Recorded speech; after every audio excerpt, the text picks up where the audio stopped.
भुजबळांच्या निवासस्थानी पोलिसांनी पाहणी केलेली आहे। रात्रीच्या वेळी ड्रोनद्वारे भुजबळ फार्मची टेहळणी केल्याची कर्मचाऱ्यांनी पोलिसांना माहिती दिलेली आहे।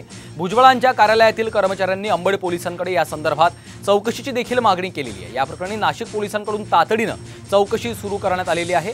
नाशिकमधून महायुतीचे उमेदवार म्हणून भुजबळांच्या नावाची चर्चा सुरू असतानाच हा प्रकार घडल्याने आता खळबळ उडालेली आहे। त्यामुळे छगन भुजबळांच्या घरावर नेमकी कुणाची नजर आहे असा प्रश्न आता या निमित्ताने उपस्थित झालाय।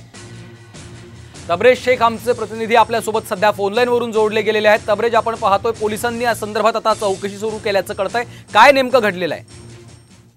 बरोबर आहे, नाशिकच्या लेखानगर परिसरात छगन भुजबळ यांचा भुजबळ फार्म आहे आणि त्या ठिकाणी काल संध्याकाळचे 7:30च्या सुमारास भुजबळ फार्मच्या वरती ड्रोन फिरला आणि त्यानंतर तिकडच्या कर्मचाऱ्यांनी त्याबाबत अंबड पोलिसात तक्रार केलेली आहे आणि त्या संदर्भात आता नाशिक पोलीस या संदर्भात चौकशी करत आहे। नेमकं हे ड्रोन कोणी उडवला, का उडवला आणि कोण भुजबळांची चौकशी करतोय किंवा कोण भुजबळांचे बंगल्यावर निगराणी ठेवतोय या संदर्भात आता पोलीस तपास करत आहे। एकूणच महायुतीकडून छगन भुजबळ यांचं नाव नाशिक लोकसभेसाठी चर्चेत आलेलं आहे आणि त्यात आता छगन भुजबळ यांच्या बंगल्यावर ड्रोन फिरल्याने आता एकच खळबळ उडालेली आहे आणि पोलिसांनी आता या संदर्भात चौकशी सुरू केलेली आहे।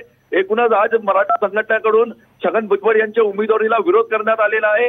छगन भुजबळ यांना जर महायुतीकडून उमेदवारी दिली तर त्यांना आम्ही विरोध करू आणि संपूर्ण 48 जे जागा भाजप ज्या ठिकाणी महायुती ज्या ठिकाणी लढणार आहे त्या ठिकाणी संपूर्ण ठिकाणी आम्ही विरोध करू असा भूमिका आज मराठा संघटनेने घेतलेली आहे।